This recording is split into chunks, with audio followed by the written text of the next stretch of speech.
किसानों को मिलेगी राहत। आज शाम 6 बजे योगी कैबिनेट की बैठक होगी। शाम 6:30 बजे मंत्रियों से मिलेंगे सीएम। पशुपालन विभाग फर्जीवाड़ा मामले में फरार आईपीएस अरविंद सेन की बढ़ी मुश्किलें। आईपीएस की संपत्ति कुर्क करने की अर्जी। देश में 1 करोड़ के पास पहुंचा कोरोना का आंकड़ा। 24 घंटे में 22,000 नए मामले, 338 मरीजों की हुई मौत। उत्तर भारत में शीतलहर के प्रकोप से बड़ी ठंड। दिल्ली में ऑरेंज अलर्ट। उत्तराखंड में 10 वर्षों का रिकॉर्ड टूटा।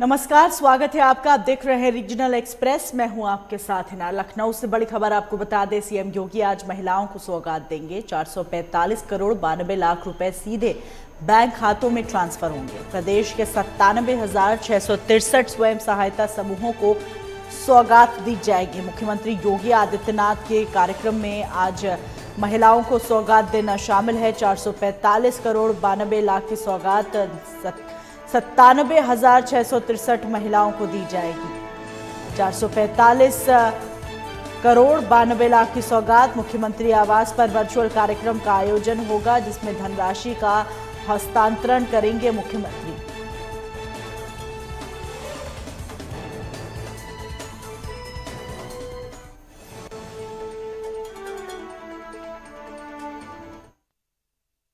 मुख्यमंत्री योगी आदित्यनाथ यूपी के यमुना एक्सप्रेसवे औद्योगिक विकास प्राधिकरण क्षेत्र जेवर में बनने वाले देश के सबसे बड़े जेवर एयरपोर्ट के डिजाइन, लोगो और नाम पर आज मुहर लगाएंगे। Swiss company Zurich international airport limited AG ने एयरपोर्ट का डिजाइन, लेआउट और लोगो तैयार कर लिया है। स्विट्जरलैंड की कंपनी को 29,650 करोड़ की लागत से 1,334 हेक्टेयर भूमि में ग्रीनफील्ड एयरपोर्ट के निर्माण का ठेका दिया गया है। परियोजना के लिए पहले ही नोएडा में यमुना एक्सप्रेसवे औद्योगिक विकास प्राधिकरण द्वारा भूमि अधिग्रहण कर ली गई है।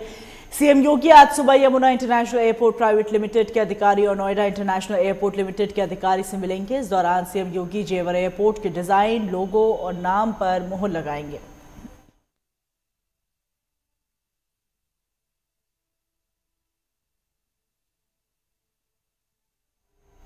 बुलंदशहर से बड़ी खबर आपको बता दें, बाइक पर तमंचा लहराते नजर आया युवक। बाइक पर अवैध हथियार लहराने का वीडियो वायरल हो रहा है। युवक के दोनों हाथों में 2 देसी तमंचे दिखाई दिए। बुलंदशहर के शिकारपुर कोतवाली क्षेत्र का ये मामला है, जहां पर एक युवक के हाथ में 2 अवैध तमंचे दिखे और वो बाइक पर लहराता हुआ वीडियो बनवा रहा था। ये वीडियो सोशल मीडिया पर वायरल हो गया।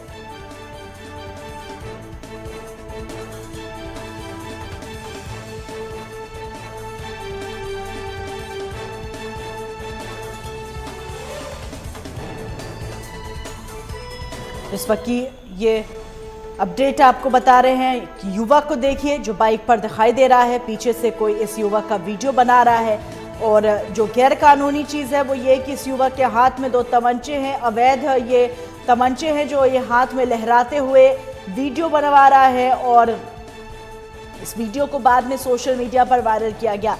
कानून के लिहाज से यह अपराध कई बार युवकों को करते देखा गया है और कार्रवाई भी हुई है, उसके बावजूद बाज नहीं आ रहे हैं लोग। मुकेश हमारे सहयोगी फोन लाइन पर मौजूद है। मुकेश, एक युवक का वीडियो सोशल मीडिया पर वायरल हो रहा है। बड़ी बात यह है कि ये युवक तमंचा लहरा रहा है, हाथों में, दोनों हाथों में अवैध असलहे हैं इसके पास और कानून का कोई खौफ नहीं है। क्या कहेंगे? जी बिल्कुल है ना, आपको बता दूं ये पूरा मामला शिकारपुर कोतवाली क्षेत्र के मूर्ति विहार कॉलोनी के पास का है, जहां लोग तमंचे से पूरी बाइक पर चलते हुए तमंचे लहराते हुए नजर आ रहे हैं और बेखौफ नजर आ रहे हैं। ना ही उनको पूरी तरीके से पुलिस प्रशासन का डर है और ना शासन का डर है। और वह एक कच्चा जो रास्ता है उस पर साफ तौर से नजर आ रहे हैं। और जो 3 से बाइक 4 सवार जो लोग हैं उन पर बैठे हुए हैं और वह पूरी तरीके से अपनी गलत मंशा के आसार से वह तमंचे लहराते हुए साफ तौर से नजर आ रहे हैं। जी ना, तमाम जानकारियों के लिए शुक्रिया।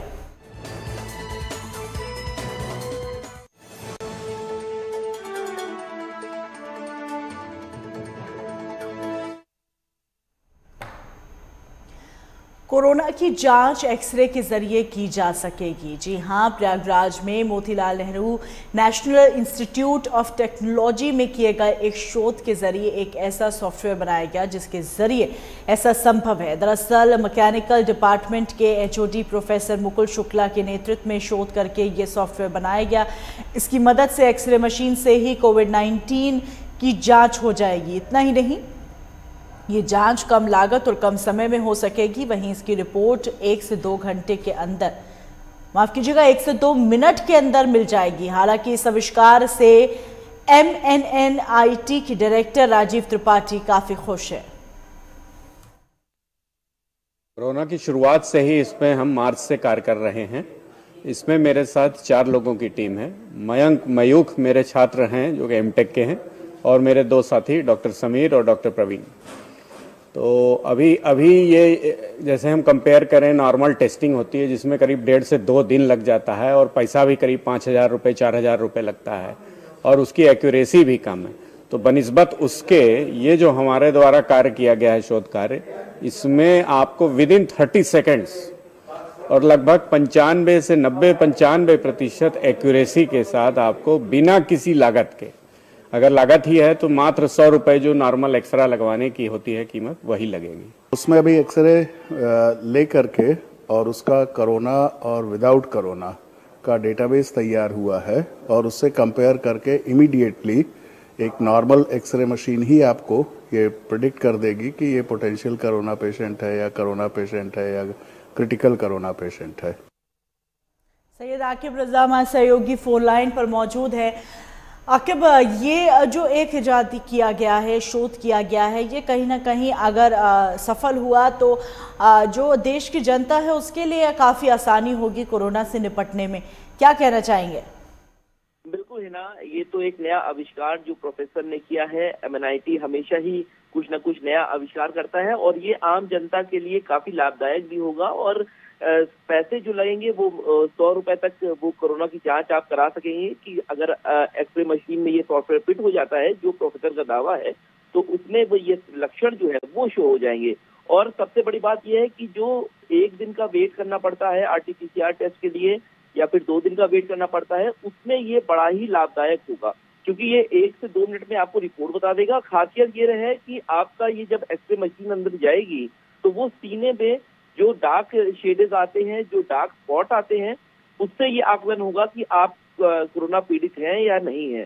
तो ऐसे में ये एक नया आविष्कार किया गया है और कॉलेज के चाहे प्रोफेसर हों या फिर इनके डायरेक्टर हों, काफी खुश है। और ये एक नया डिजिटल इंडिया के तहत ये प्रोजेक्ट को इन्होंने तैयार किया है। और खास बात यह है कि कोरोना काल में जब पूरा देश कोरोना काल में अपने घरों में था, तो यहाँ के प्रोफेसर और कुछ छात्र वीडियो कॉन्फ्रेंसिंग करके ये सॉफ्टवेयर को इजाद करे हैं।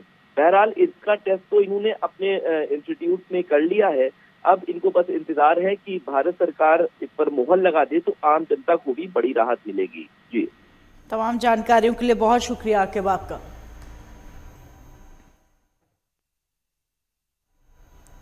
गाजियाबाद से बड़ी खबर आपको बता दें, अवैध बिल्डिंग पर कार्रवाई की जा रही है। 2 मंजिल निर्माणाधीन बिल्डिंग ढहाई गई। नूरनगर सिहानी में अवैध निर्माण पर कार्रवाई हुई। राजनगर एक्सटेंशन के पास है नूरनगर सिहानी। अवैध निर्माण पर चला GTA का बुलडोजर, तो अवैध निर्माण पर कार्रवाई का ये पूरा मामला सामने आया है, जिसकी अपडेट्स आपको दे रहे हैं। राजनगर एक्सटेंशन के पास है नूरनगर सिहानी, जिस पर अवैध बिल्डिंग को ढहाने का काम किया गया। अवैध निर्माण पर चला GTA का बुलडोजर।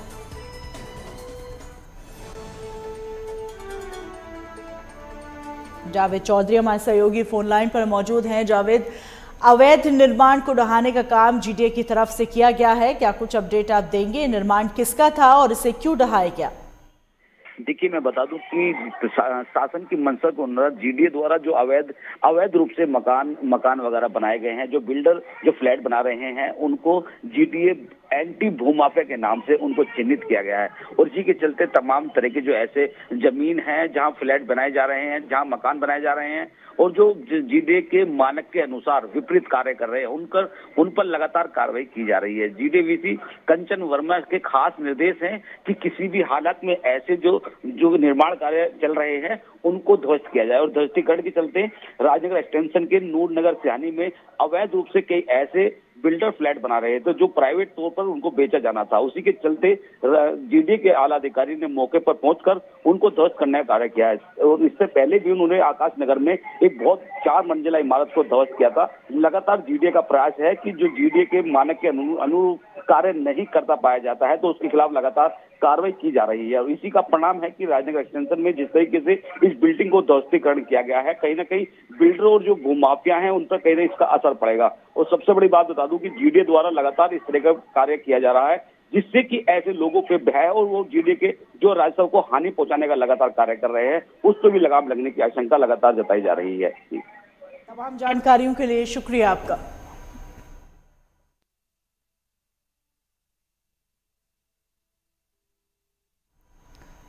फिरोजाबाद के शंकरपुर में बिजली चोरी की चेकिंग करने गई टीम पर आरोपियों ने हमला कर दिया। बता दें कि जेई राजेंद्र सिंह बिजली चोरी की शिकायत पर गांव में लटूरी सिंह की चक्की पर गए थे, जहां बिजली की चोरी पकड़ने के बाद आरोपियों ने चेकिंग करने गई टीम की पिटाई कर दी।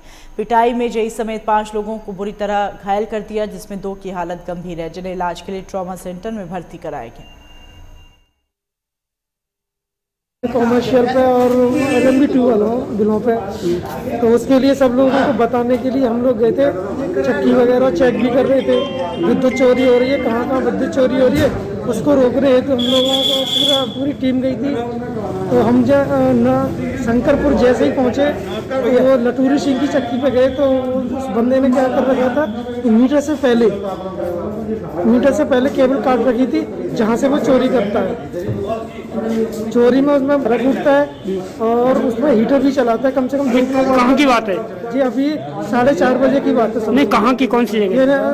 शंकरपुर, ग्राम शंकरपुर, गाँव थाना ये बसई मोहम्मद। तो कितने लोगों को मारा पीटा है? हम लोग 8 लोग थे और 2 लोगों के काफी गंभीर चोटें आई हुई है। रुकेंगे ब्रेक के लिए। ब्रेक के उस पार खबरों का सिलसिला जारी रहेगा।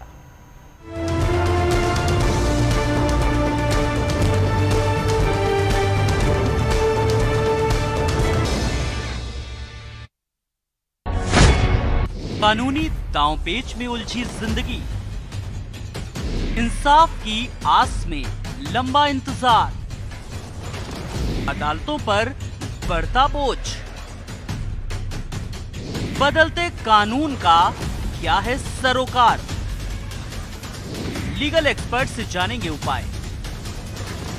देखिए न्याय और कानून, गुरुवार और रविवार सुबह 11:30 बजे सिर्फ लाइव टुडे पर।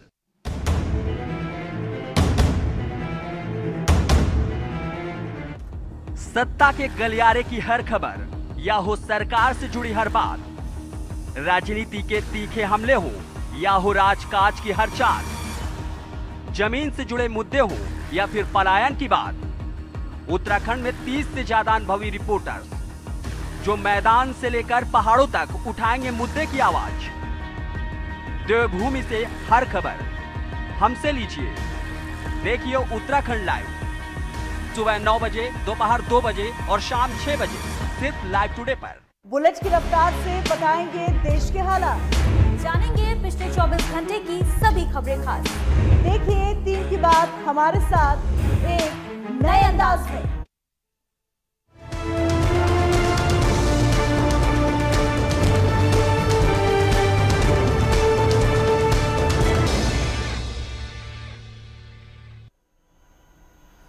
ब्रेक के बाद स्वागत है आपका। हरिद्वार से बड़ी खबर आपको बता दें, रिहायशी इलाकों का रुख कर रहे हैं जंगली जानवर।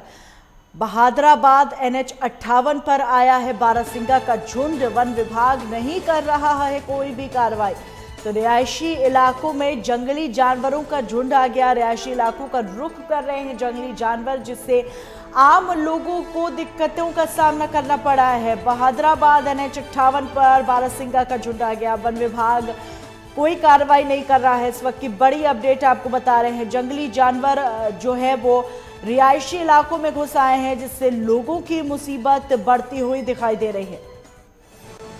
संजय पुंडीर हमारे सहयोगी फोन लाइन पर मौजूद हैं। संजय, रिहायशी इलाकों में जंगली जानवरों का झुंड आता दिख रहा है, हरिद्वार की सड़कों से तस्वीरें दिखा रहे हैं अपने दर्शकों को, क्या कहेंगे?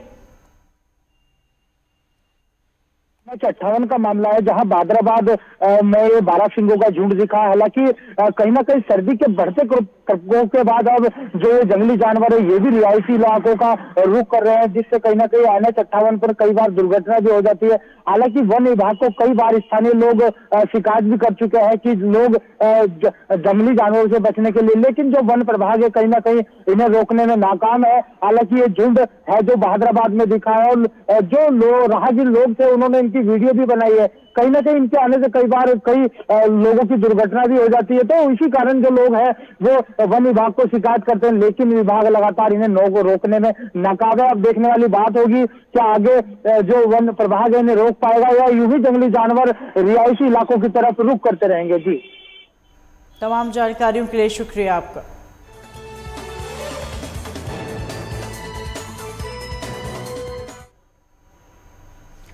हरदोई में रहने वाले दो परिवारों के बीच मामूली बात को लेकर मारपीट हो गई। मामला करौंदी गांव का है, जहां दो परिवारों के बीच में किसी बात को लेकर कहासुनी हो गई। दोनों परिवारों में विवाद इतना बढ़ गया कि एक पक्ष के लोग लाठी डंडे लेकर निकल आए और उन्होंने मृतक पक्ष के लोगों की पिटाई करना शुरू कर दिया।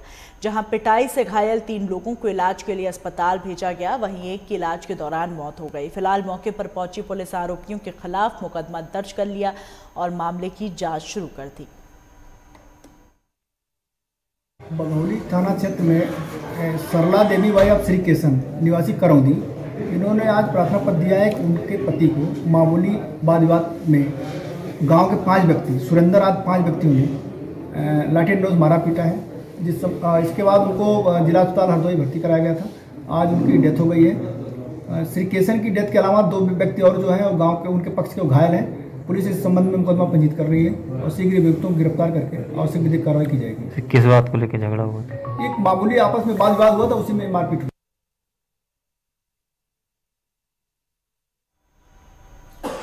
शाहजहांपुर में पुलिस और एसओजी की टीम ने फर्जी कॉल सेंटर का खुलासा किया। फर्जी कॉल सेंटर से फोन पर लोन दिलाने के नाम पर लाखों की ठगी करने वाले 5 लोगों को एसओजी और सदर पुलिस ने गिरफ्तार किया।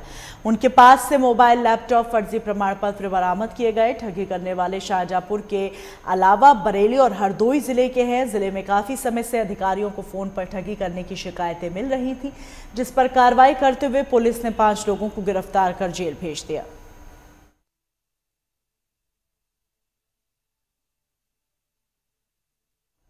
शाहजहांपुर में पुलिस ने एक बाइक चोर गैंग को गिरफ्तार किया। बाइक चोर गैंग के पास से पुलिस ने चोरी की मोटरसाइकिल, तमंचा, कारतूस के साथ नकदी बरामद की।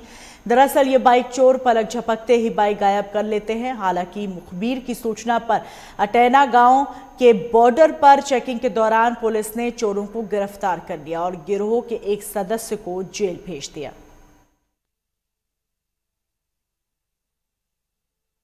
कल थाना कलान को एक साहसिक मुठभेड़ में वाहन चोर को गिरफ्तार करने में सफलता प्राप्त हुई है। इसका नाम भंवर पाल है। ये 2 लोग थे जो मुखबिर की सूचना पर जो कार्रवाई की गई थी, इसमें भंवर पाल की गिरफ्तारी कर ली गई और अनुज उर्फ सनोज जो इसका साथी है वह अंधेरे का लाभ उठाकर भागने में सफल रहा, फरार है वो, उसकी गिरफ्तारी के प्रयास किए जा रहे हैं। इसके निशानदेही पे 7 और मोटरसाइकिलें चोरी की जंगल से बरामद की गई, जहां इन्होंने छिपा कर रखे थे। स्वयं जो अपराधी था वो एक चोरी की मोटरसाइकिल से ही आ रहा था। इस प्रकार कुल 8 चोरी की मोटरसाइकिलों की बरामदगी हुई है और एक अभियुक्त गिरफ्तार किया गया है, जिसके कब्जे से तमंचा और कारतूस बरामद हुए हैं। पीलीभीत में सर्दी बढ़ते ही नगरपालिका की ओर से किए जा रहे अलाव के दावे हवाई साबित हो रहे हैं। डीएम पुलकित खरे जब हकीकत परखने निकले तो 4 स्थानों पर अलाव जलता नहीं मिला। भीषण ठंड में गरीब और असहाय लोगों को ठंड से कांपते देख डीएम भड़क उठे। तत्काल लेखपाल और 3 नगरपालिका कर्मचारियों का वेतन रोकने के निर्देश दिए। वहीं डीएम की कार्रवाई से पालिका कर्मचारियों में हड़कंप मच गया।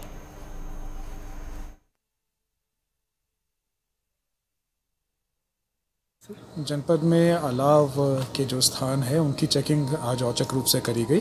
शहर में हमारे 40 ऐसे स्थान हैं जहां पे सरकार की मंशा के अनुसार अलाव जलने चाहिए, जिससे जनपद वासियों को इस भीषण ठंड में सर्दी से बचाया जा सके। इसमें जिन पॉइंट्स पे अलाव जलते नहीं पाए गए उन अधिकारियों के खिलाफ कार्रवाई भी करी जा रही है जिनकी ड्यूटी लगाई गई है, और ये देखा जाएगा कि नियमित रूप से इन सभी पॉइंट्स पे अलाव जले हैं जिससे लोगों को ठंड में बचाव मिल सके। झांसी में एक भीषण सड़क हादसे में 4 लोगों की मौत हो गई जबकि एक युवक गंभीर रूप से घायल हो गया। गुरसराय थाना क्षेत्र के ग्राम फरीदा के पास कार सवार युवक ने 2 मोटरसाइकिल सवारों को जोरदार टक्कर मार दी। इसके बाद अनियंत्रित होकर कार सड़क किनारे खाई में जा गिरी। हादसे में मौके पर ही मोटरसाइकिल सवार लोगों की मौत हो गई। सूचना मिलने पर मौके पर पहुंची पुलिस ने शव को कब्जे में लेकर पोस्टमार्टम के लिए भेज दिया। घटना के संबंध में बताया जा रहा है गुरसराय से ARH की तरफ तेज गति से जा रही कार ने ग्राम फरीदा से पहले एक मोटरसाइकिल को जोरदार टक्कर मार दी। इसके बाद तेज गति से कार चालक ने आगे जाकर दूसरी मोटरसाइकिल को टक्कर मार दी। इसके बाद कार अनियंत्रित होकर खाई में जा गिरी। थाना गुरसराय क्षेत्र के अंतर्गत आने वाले ग्राम फरीदा के पास एक तेज रफ्तार 4 पहिया वाहन द्वारा 2 मोटरसाइकिल पर टक्कर मार दी गई। वह स्वयं तेज रफ्तार में ही वो खाई में गिर गया। उक्त घटना के कारण कार सवार व्यक्ति सहित कुल 4 व्यक्तियों की मृत्यु हो गई है और एक घायल व्यक्ति को मेडिकल कॉलेज झांसी रिफर करा गया है। घटना की वास्तविकता जानने के लिए पुलिस द्वारा छानबीन की जा रही है। अग्रिम विधिक कार्रवाई मृतकों का पंचायतनामा की कार्रवाई करते हुए अमल में लाई जाएगी।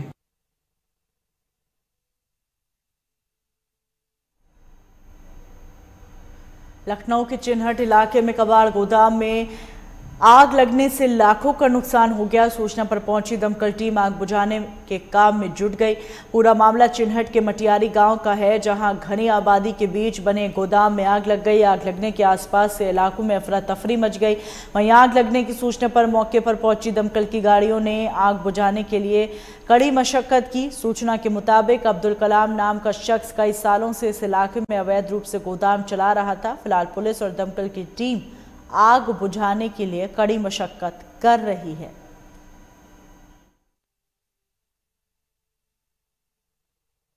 हमें लगभग 6 बजे सुबह सूचना मिली कि कंचनपुर मटियारी गांव के कबाड़ के गोदाम में आग लगी है।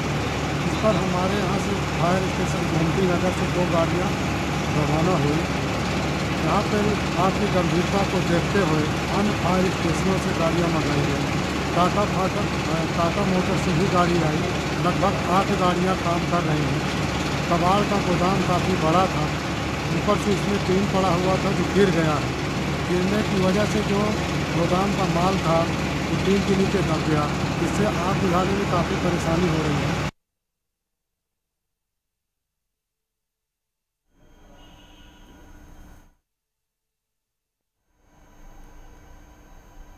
वक्त ब्रेक का, खबरों का सिलसिला जारी रहेगा।